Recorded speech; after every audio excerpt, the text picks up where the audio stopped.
এনেকুৱা ফিল নহয় যে জুবিন দা নাই, এনেকুৱা ফিল নহয়। ইমান ডাঙৰ এটা অনুষ্ঠান য'ত জুবিন গাৰ্গ নোহোৱাকৈ কেতিয়াও হোৱা নাই। তো জুবিন দাক প্ৰতি পদে পদে মিছ কৰা যায়।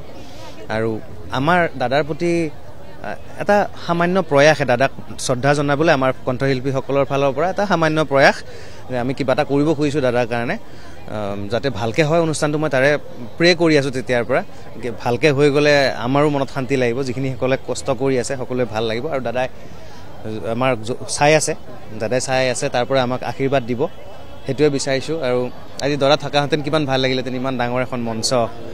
গতিকে পদে পদে মিছ কৰা যায় আৰু কি ক'বা মানে।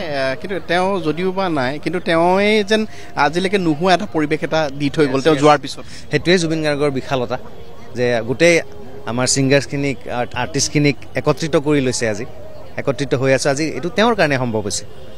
চ' তেওঁতকৈ ডাঙৰ আৰ্টিষ্ট আমাৰ মানে অসমত আৰু নোলাব, তাৰমানে তেনেকুৱা ধৰণৰ এজন আৰ্টিষ্ট নোলাব জীৱনত। আৰু আমি লাকি যে আমি অসমত বাস কৰোঁ আৰু অসমত জুবিন দাৰ নিচিনা আৰ্টিষ্ট এজন আছিলে, আমি তেখেতক দাদাৰ নিচিনা পাইছোঁ।